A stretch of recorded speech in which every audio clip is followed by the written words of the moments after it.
Hey, what kind of peanut butter is that? Is that the crunchy kind?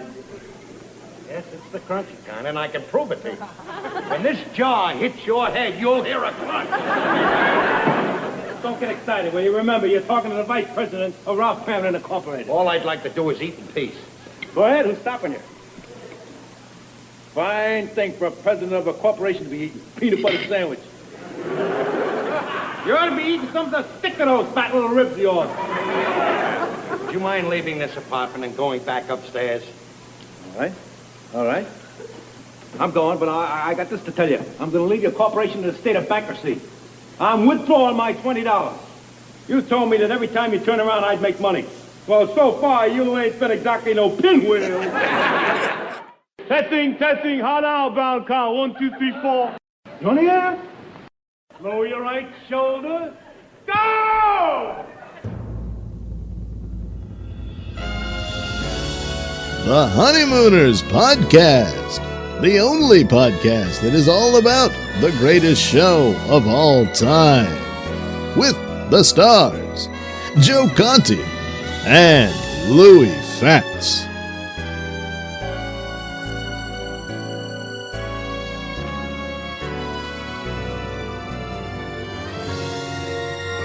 Welcome, fellow raccoons and members of the Women's Auxiliary.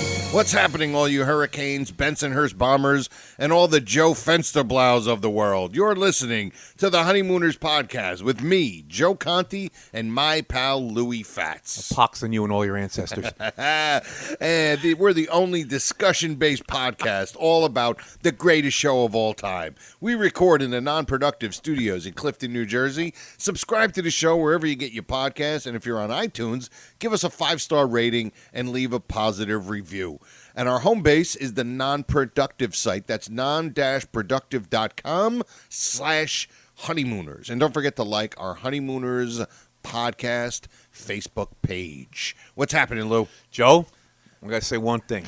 Okay.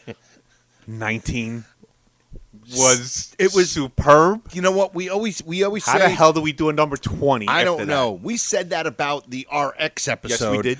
And then we followed it up, I think, with one other one, and then number 19. What is it? Get a load of Louis Fatts' flubs. There. Holy cow, dude! I actually listened to the episode like 4 or 5 times, and I did. And my I never do. 27. Yes, yes. I was like, oh my god, this is really funny. Funny. Really funny. I got a couple of feedback. I know you get the feedback on Facebook from people. Yeah. And, two of my friends, Sammy and Gil, both commented to me, sent me text messages right after listening. They listened to it, right? Yeah. Said it was phenomenal. Episode 19 was killer. We're on episode number 20, of course, on the Honeymooners podcast.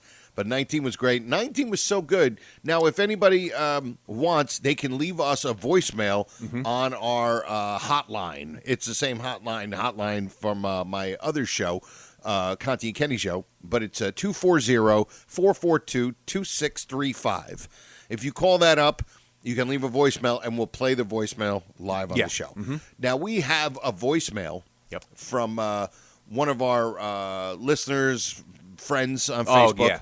But he for some reason, he doesn't like to call the line. He has to leave a weird Facebook thing. It's weird. I don't know how to do it.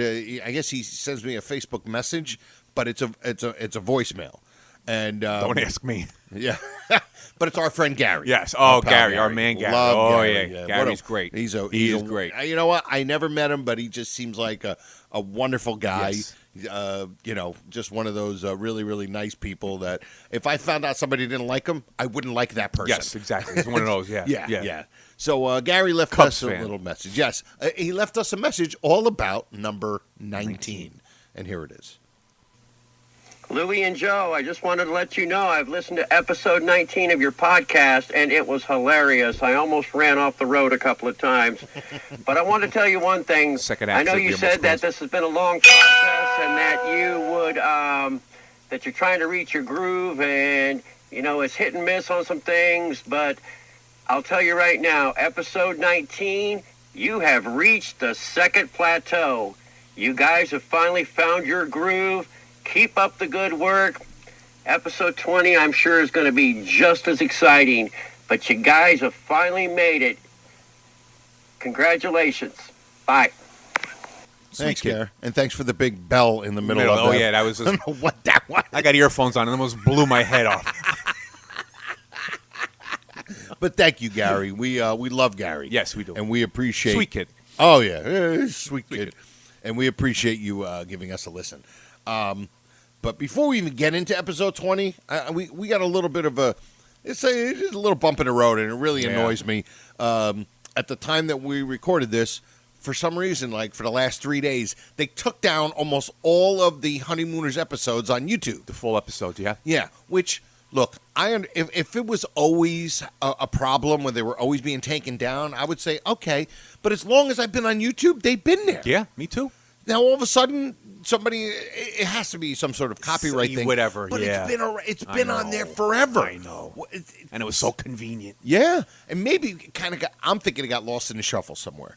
And somebody in either, I don't know, whoever owns the rights to it, CBS or whatever it is, somebody got a hold of somebody and they said, oh, we got to pull them. So now on YouTube, you can only find a couple of full episodes. You can find a bunch of clips and stuff like that. The clips are there. But it's just nice to have. And look, I understand that most of the people that are listening are huge fans, and they probably have, DVDs like you have, or VHS, or I don't know, 8mm recorded live. They were in the studio in 1955 in the studio audience. I don't know. A Kodak projector on their wall. Yes, Yeah, exactly. But it just kind of stinks because you know what? It does. Part of the thing is one of the coolest things about doing this and also being a fan of the show is that once in a while you just want to you're sitting on a train or something like that. You just want to blow 22 minutes. yeah. You just go and you pop one on. And what I liked about it was they were in order, 1 to 39. Yeah. With titles. I never knew the titles. And Right. They were all titled, and we used to use it for reference, too. Yeah, and it was really quick because we would record all of whatever we were using right here in the studio. But we're gonna, we'll be fine. We're gonna have all the clips put on here. But it just was so easy. Just go on YouTube, play it, or I can record it real quick and have it for the show. And plus, everybody else, if they just like, they're listening in a car and we're talking about a scene, and then they're done with the episode, and they're like, you know what? I didn't realize that. And they could just go and do it real quick. Do it real quick. Now, I don't know, YouTube crap the bed. So, what are we going to do? But C'est la Gary. And we don't mean the Gary that just left us a voicemail. This is Gary. Another Gary. French Gary. Yes, the French Gary. But so today we have a new flub of the week. Yeah. And this one, you pointed this one out. Yeah. And it's from On Stage. Yes. And it's the famous Mr. Faversham. Right. Which I've never heard of that name ever. No, I've never heard anybody with that name. No. And I don't know if it was one of those names that used to be, like McGillicuddy. Used to be a name you don't hear anybody name. No. And I don't know. I don't know if it used to be a common name. Common name, who knows? But Faversham. It's just a funny sound. It is. It's great. It's a great thing. And then, of course, when they're doing the Mr. Faversham, it's just wonderful. But it's from On Stage, and it's when Mr. Faversham and Alice come in, and Ralph went to go use the phone, and he's talking to her and telling her that he believes he can convince Ralph. And there's actually it's almost like a dual flub. Yeah, you got to listen to it. He doesn't stumble. It stumbles a little bit before he goes into it, but you have to listen to it. It's a kind of a word flub, too. Yes. All right, here we go. I'm afraid you're wasting your time. Ralph is never going to change his mind about the lodge putting on a play. Mrs. Cramton, I have every confidence that the lodge will make money. And in fact, I thought of a way of convincing Ralph not only of becoming part of the lodge and not only of okaying the play, but being in it himself. First of all, I have... what does he say? I have all the confidence. Never going to change every his confidence. mind about the lodge putting on a first play. he says, I have every confidence And it's like, wait a minute. It's not. I have every confidence. It's I have have all the confidence in the world, or I have but I have every confidence known to man in my back pocket, and I'm going to be selling the confidences for 25 cents a piece. So that's his first little his flub, first little flub, right? And then you can see him stumble. He starts to stumble. Yeah. We see it. Pick right? up the stumble here. It's like the toothpaste is out of the tube, and he can't put it back in. And tell us if you can hear the flub. Just listen. Going to change his mind about the lodge putting on a play. Mrs. Cramden, I have every confidence that the lodge will make money. And in fact, I thought of a way of convincing Ralph not only of becoming part of the lodge and not only of okaying the play, but being in it himself. Oh, you'll never get Ralph. Becoming part of the lodge. He already is part of the lodge. He's the vice president of whatever. He's the treasurer. Treasurer or whatever. And you can hear him stumbling into there. Yes. And he adds that line there to get himself out because his next line is probably the line he was supposed to say. Right. He should have just said. Just went right to that next line. I have all the confidence in the world that not only I will get him to okay the play, I'll actually get him to want to be in the play. Right. Not to all convince the him confidence to be a member of the lodge. Member of the lodge. All right, here it is. He's got the stupid hat to prove it. Yes. What was the best? The one and done flubbers. Yeah. Now, is that the only time? I think that's the only appearance he makes. He looks familiar, but I get him confused with the one doctor who says, we got to give a check. He that guy, that's who actually plays Dr. Hyman plays Bascom and Roberts. Yep, absolutely. Plays the two butlers, and Dr. Hyman. Right. Yeah. So Famersham was a one and done. One and done. So he's up there, Fluff. He's up there. Mr. Douglas. Yeah, him and Douglas right now. One and done. Yeah, because Uncle Louie, that'd be me. No, that was you're one and done. I was one and done too. Uncle Leo, I don't think he's a one and done. No, Uncle Leo, because he plays Hollering Hurdle. Yeah. So he's been. And then he plays. He appears as Uncle Leo again. Yes, two times Uncle Leo, once Hollering Hurdle. Right. Okay. So okay. I have every confidence. Every confidence. We can make Ralph a member of the lodge. What? Excuse me. So, I think what we can Pays do him now. by the best. But I did that to my wife last night. I forgot what I was doing, but all of a sudden I just started coughing because I took a drink of water down the wrong pipe. Yeah. And then I just went to her and I said, pays to buy the best. And she was like, what? What? Yeah, Dude, I know. Well, all right. I put a post up about this, but I'll tell. 2 weeks ago, after I got back from my vacation, I hurt my back real bad. Right. Mm-hmm. Never felt like this before. Lower back, pulled muscle, and the one morning I was trying to, because in the morning it was real tough, so I'm standing up, and I'm trying to stand up straight, and I just pull back, and I go, hey, honey, does this look natural? And she's like, yeah, you look fine. I'm like, I forgot. My wife doesn't watch the show. Yeah, she wasn't asking like you're good if you're an airplane spotter. You're waiting for that. And I yelled at her. She's like, I don't know your dumb show or your podcast, so just leave me alone. And I put that post up, and I put it on one of the Honeymooners pages. And I got a bunch of people, they loved it. A couple of guys said, yeah, my wife doesn't like the show either. And I'm like, why are we not divorcing these women? And all you girls, too, whose husbands don't like the show, get the divorce papers out, all right? But, yeah, I'm like, does this look natural? And I got nothing. No, it would be if you're an airplane spotter.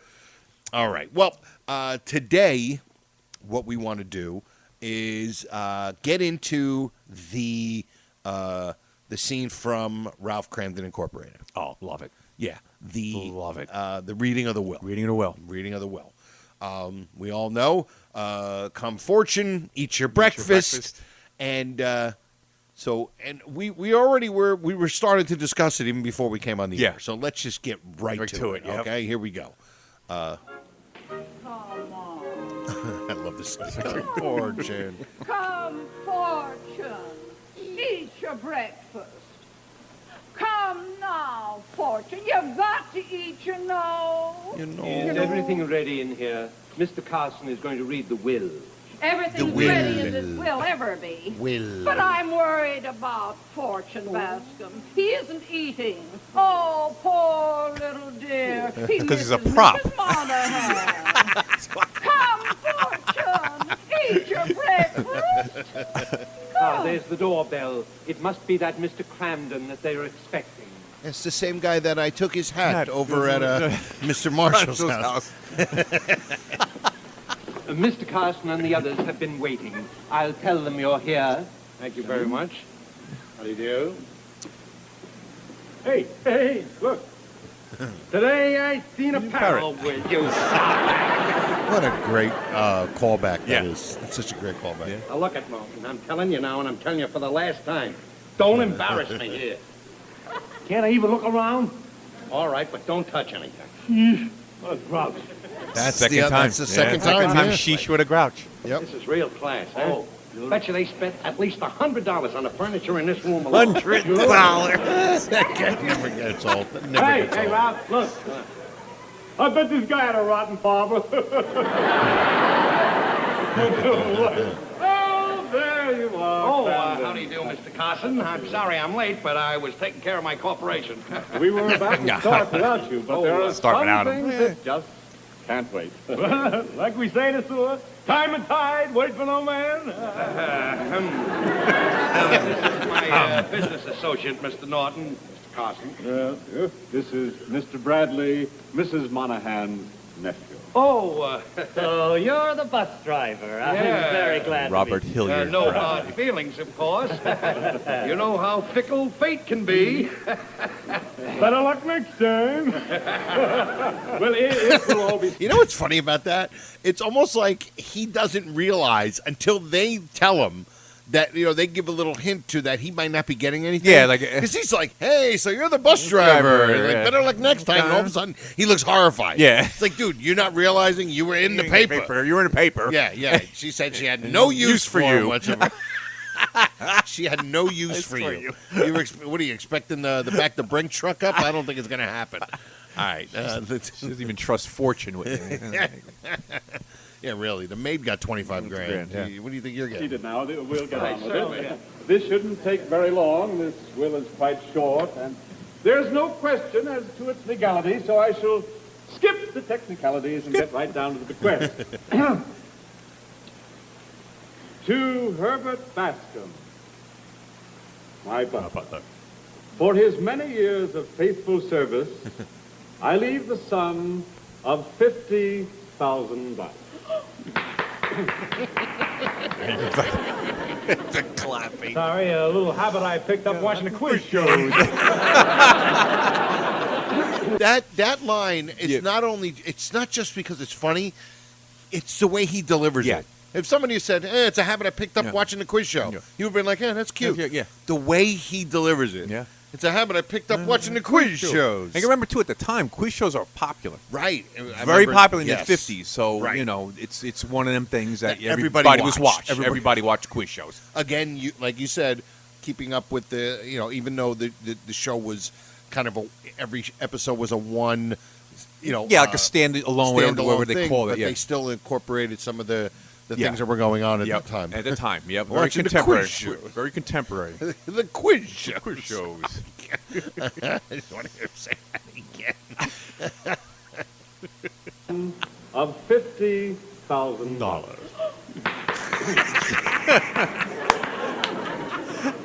I like when they all look at I him. picked up watching the quiz shows. To my maid, Mary O'Donnell, I leave the sum of $25,000.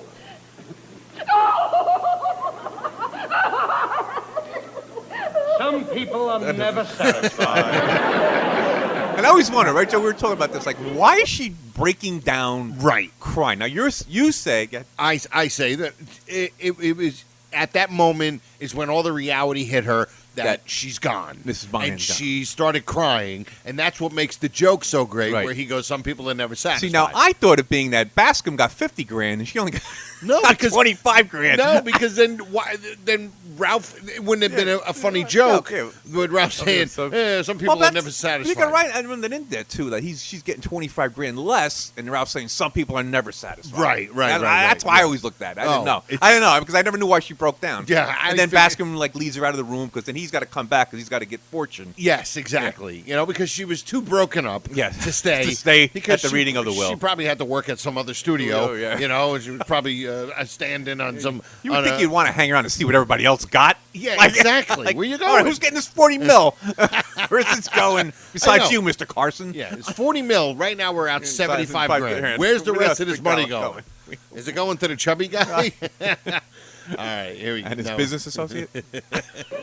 To my nephew, Robert Hilliard Bradley, who by his gambling and philandering has shown himself to be utterly incapable of handling money. Utterly incapable. I leave the sum of $1, which will undoubtedly be promptly deposited with his bookmaker. Ad lib coming. I hope you pick a winner with it. Got to be an ad lib. Great line. May I continue? It's got to be, It's got to be an ad lib because it's a pause. Right. And it's just a great line. Yeah, and it's because Gleason was in probably. I know he was big into he was drinking and yeah, stuff. Like drinking. I'm sure he loved to go to the track. Oh, he did. I mean, even when he was retired, he was always playing for money, golf, and all that. So I'm sure he that was a neighborhood guy. Yeah, he was definitely one of my heroes, being a degenerate gambler. So. All right. Certainly. And if he went to the track, he's one of mine. To Ralph Brandon, my favorite bus driver, I leave my fortune. I'm rich! I'm rich! Please control yourself. Please control yourself. Sorry, I came so sudden. I wasn't expecting it. And even watching Norton there, he starts doing like a little dance, marching that little dance marching dance. Yeah. It's always we've been saying this since episode 1. Always watch what else is going on, and you will pick up so many more things, and especially our Carney. Yeah. Oh God. Our Carney was ridiculous. Just so many of the things. All right. Ralph Brandon has shown himself to be kind, sober, courteous, and conscientious. Maybe not sober in real life. Right. And to such a man, and only such a man, would I entrust my fortune. Please, I'm not finished. Now, let's see, where was I? Oh, yes. To such a man, and only such a man, would I entrust my fortune. I therefore direct that immediately upon the reading of this will, Ralph Brandon take possession of my fortune. Get the bag. Right there. Great. Get the bag. Great line. Get the bag. Firstly, he gets on Norton at the back of the apartment for bringing the bag. Right. They don't bring the bag to the reading. Yeah, you don't see it. And he says, get the bag. It just seemed like it was because it was like in the middle of like all this stuff going on. He's just finishing. He's getting the bird. Yeah. And they get the bag. Get the bag. Get the bag. Oh, my God. What a great line. Get the bag. Let's just rewind. I just want to hear get the bag again. Please, I'm not finished. He doesn't say it loudly either, too. It's low, so I don't even know the audience picks up. To such a man and only such a man would I entrust. I want to hear the audience reaction to it. I therefore direct that immediately upon the reading of this will, Ralph Brandon take possession of my fortune. Get the bag. They got it. Yeah. And then, of course. Mr. Brandon, this is fortune, and according to the will, you take immediate possession.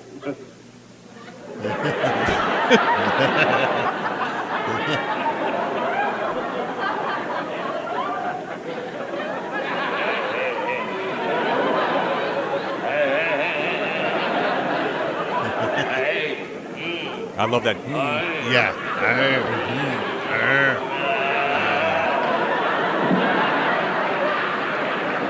then, of course. Excuse me, Mr. Carson. Am I to understand that this is the fortune? Yeah. And of course, it's Ed's time. And like you say, he always seems to grab his hat twice.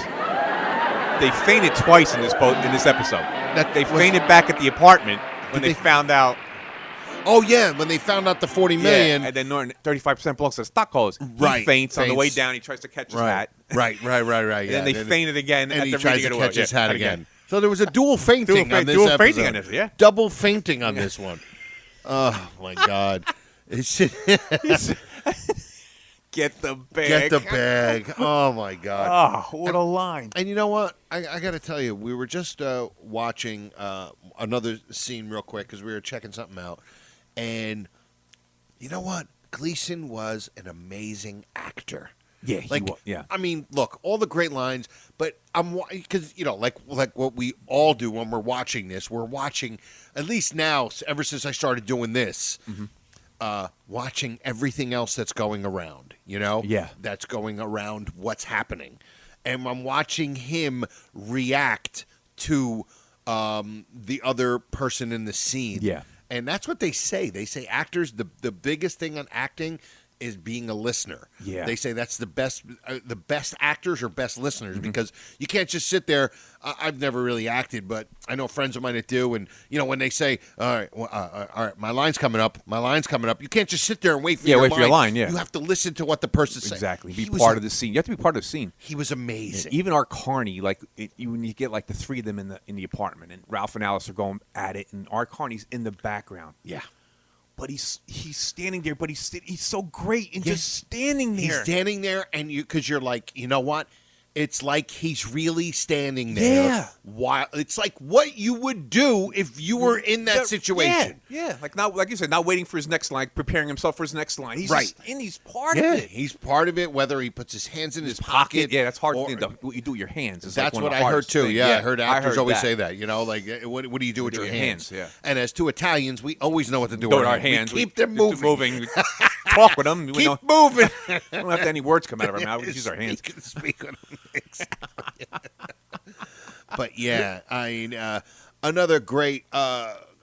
You know what? I don't know what if it's iconic or not because we use the word so many times, but so many little things that we're catching. Yeah, and that's what's so great about doing this.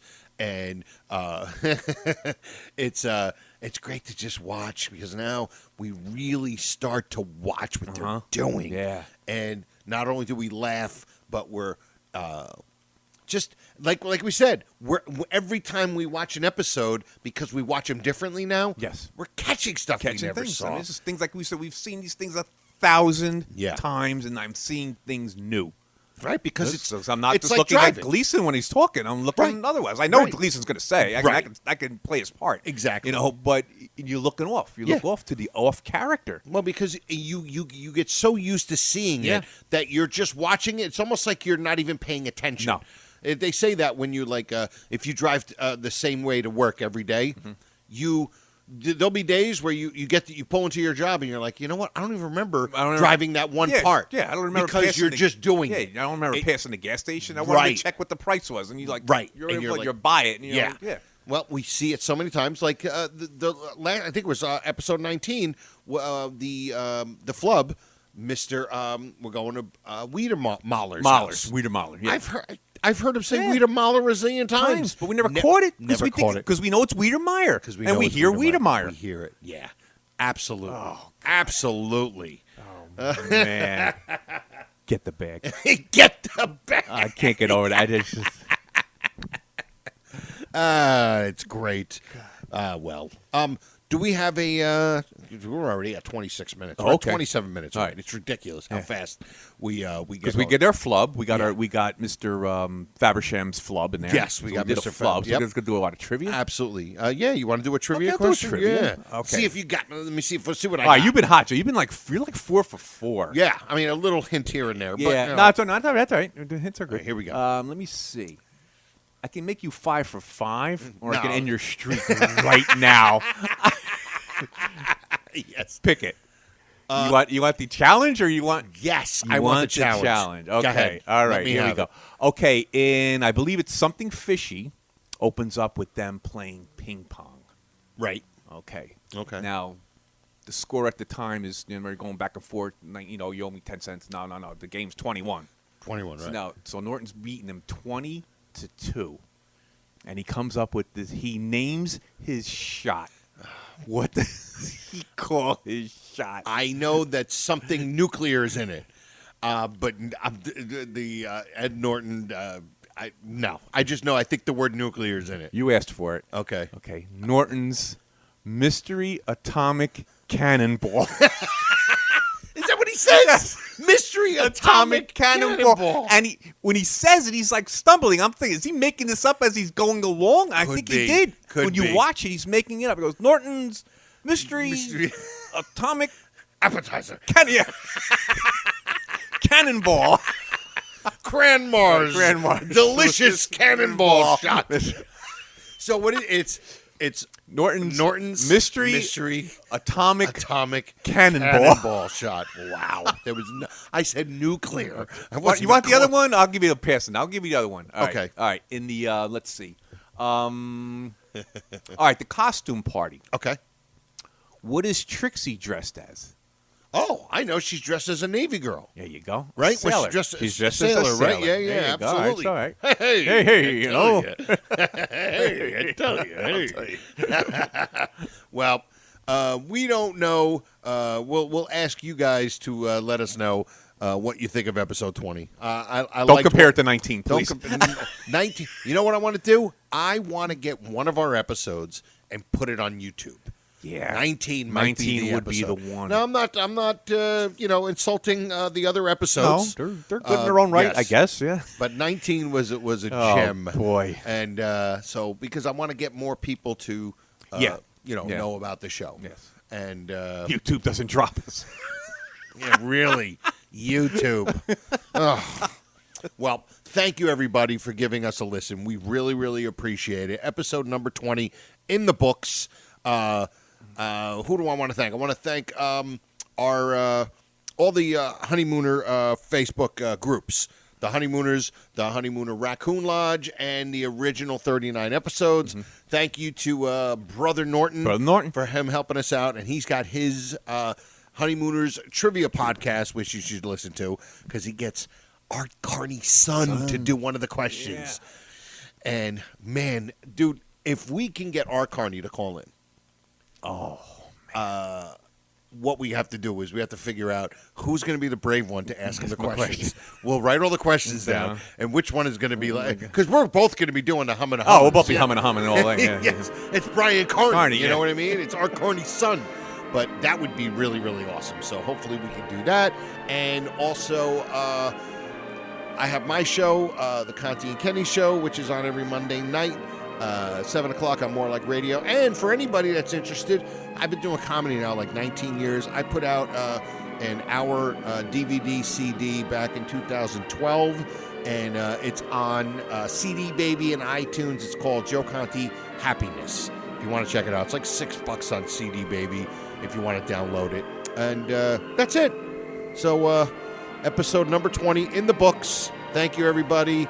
For me, Joe Conti, my pal Louis Fats. Yes. We'll see you next time. Night all.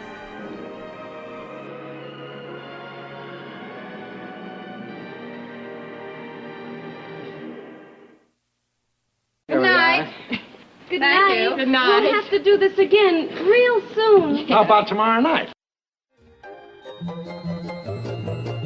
This has been a non-productive media presentation.